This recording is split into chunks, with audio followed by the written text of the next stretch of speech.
English നാട്ടിൽ ശതകത്തേരിൽ Indian യുവത്വം തീർത്ത അവിസ്മരണീയ തുടക്കമാണിത്. ലീഡ്സിൽ കളിപിടിക്കാൻ മനപ്പാടമാക്കിയതെല്ലാം മൈതാനത്തെടുത്തത് അത്രത്തോളം വീരോചിതം.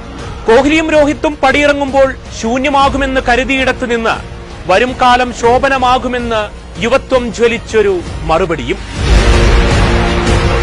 ഇന്ത്യക്കെതിരെയുള്ള മത്സരം ആഷസിനുള്ള പരിശീലനമെന്ന ക്രിക്കറ്റിന്റെ തലതൊട്ടപ്പന്മാരുടെ പുച്ഛഭാവത്തിനിതിരും വലിയ മറുപടി എന്താണ്? സെഞ്ചുറികൾ കൊണ്ട് പുതുയുഗം പിറക്കുന്ന കാഴ്ചകൾ ഇംഗ്ലണ്ടിനേറ്റ പ്രഹരം അതത്രത്തോളമാണ്. ജയ്സ്വാൾ, ഗിൽ, ഋഷഭ്. ഇംഗ്ലണ്ടിൽ ഇന്ത്യൻ സ്വപ്നങ്ങൾ നെഞ്ചേറ്റിയവരുടെ പ്രകടനം വിശേഷണങ്ങൾക്കതീതമാണ്. പുതിയ നായകന് കീഴിൽ അടിമുടി മാറിയ ഇന്ത്യയിൽ ഒന്നിന് മാറ്റമുണ്ടായതേയില്ല. അതേ പോരാട്ടവീര്യം.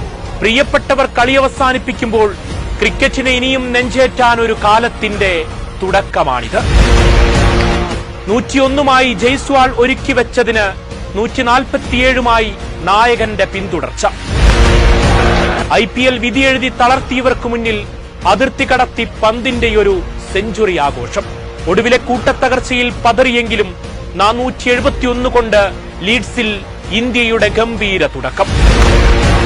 ഇനി ഇംഗ്ലണ്ടിന്റെ ചിറകരിയാൻ ഇന്ത്യ പന്തെടുക്കും. എല്ലാം മാറ്റത്തിന് അനിവാര്യമാകുന്ന സമയം വന്നുചേരും. അനിവാര്യതയിൽ നിന്നും ചരിത്രത്തിലിടം നേടിയൊരു തുടക്കം അതത്രത്തോളം മോഹിപ്പിക്കുന്നതാണ്. അതിനാൽ ഇംഗ്ലീഷ് കടമ്പയിൽ ആദ്യ അധ്യായം കടക്കാൻ നമുക്കും കാത്തിരിക്കാം. വയനാട് വിഷൻ വാർത്തകളും വിശേഷങ്ങളും അറിയാൻ തത്സമയ ദൃശ്യങ്ങൾ കാണാൻ വയനാട് വിഷൻ ഫേസ്ബുക്ക് ഫോളോ ചെയ്യുക. Wayanad vision YouTube channel subscribe ചെയ്യുക.